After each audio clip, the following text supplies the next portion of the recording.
ನೀವು ಬೇರೆ ಕಾಮಗಾರಿ ಮಾಡುವಾಗ ರಾಜಕಾರಣಿಗಳು ಪಾಪ ರಸ್ತೆ ಕಾಮಗಾರಿ ಎಲ್ಲಿಂದ ಆಗ್ಬೇಕು? ನೀವೆಲ್ಲರೂ ಬೇರೆ ಕಾಮಗಾರಿಯಲ್ಲಿ ಬ್ಯುಸಿ ಆಗಿರೋದ್ರಿಂದ ಇಲ್ಲಿ ಗುಂಡಿ ಮುಚ್ಚುವಲ್ಲಿ ಫೇಲ್ಯೂರ್ ಆಗಿದ್ದೀರಿ. ಹಾಗಾಗಿ ವಿದೇಶಿಯವರು ಬರ್ತಾರೆ, ಉದ್ಯಮಿಗಳು ಬರ್ತಾರೆ, ಬಾಯಿಗೆ ಬಂದು ಮಾನ ಹರಾಜು ಹಾಕ್ತಾರೆ. ಎಸ್, ಅಷ್ಟೇ. ಮತ್ತು ಈ ರಾಜ್ಯದಲ್ಲಿ ಯಾವುದೇ ಒಬ್ಬ ಯುವ ಜನಾಂಗಕ್ಕಾಗ್ಲಿ ಒಬ್ಬ ರೈತಾಪಿ ವರ್ಗಕ್ಕಾಗ್ಲಿ ಒಂದೇ ಒಂದು ಕೆಲಸ ಇಲ್ಲ.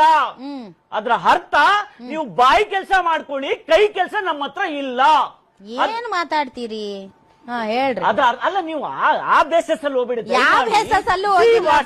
ದಯಮಾಡಿ ಹೇಳ್ತೀನಿ, ಇವತ್ತೇನಪ್ಪ ಯಾವ ಸತ್ಯದ ಪರ ನಿಂತ್ಕೊಂಡ್ರಿ? ಹೇಳಿದ್ದು ಹಸಿ ತುಳ್ ಸುಳ್ಳು, ಹಸಿ ತುಳ್ ಸುಳ್ಳು, ಹಸಿ ತುಳ್ ಸುಳ್ಳು. ಹೈಟ್ ಮ್ಯಾಟರ್ ಆಗತ್ತಾ ಅಂತ ಮೆಸೇಜ್ ಹಾಕಿದ್ದಾರೆ. ನಿಂತ್ಕೊಂಡಾಗ ಮ್ಯಾಟರ್ ಆಗ್ಬೋದೇನೋ, ಮಲ್ಕೊಂಡಾಗ ಏನು ಮ್ಯಾಟರ್ ಆಗಲ್ಲ ಹೈಟ್. ನೀವು ಇದು ಸೀಲಿಂಗ್ ಹೈಟ್ ಬಗ್ಗೆ ತಾನೇ ಕೇಳಿದ್ದು? ಅದೇನೆ, ನಿಂತ್ಕೊಂಡಾಗ ಮ್ಯಾಟರ್ ಆಗ್ಬೋದೇನೋ, ಸ್ವಲ್ಪ ಏನಾದ್ರು ಇಲ್ಲಿದ್ರೆ ಎದ್ ನಿಂತ್ಕೊಳ್ಳಕ್ಕೆ. ನಿದ್ದೆ ಮಾಡ್ಬೇಕಾದ್ರೆ ಮಲ್ಕೋಬೇಕಾದ್ರೆ ಏನು ಹೈಟ್ ಮ್ಯಾಟರ್ ಆಗಲ್ಲ.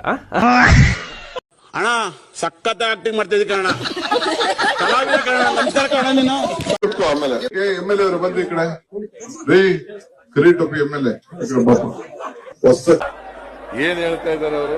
ಹೊಸ ಕಿರೀಟ್ ಆಮೇಲೆ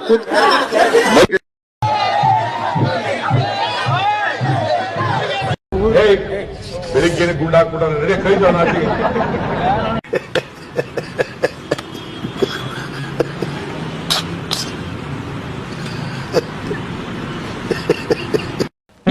ಇನ್ನು ಏನೋ ಬೇಕು.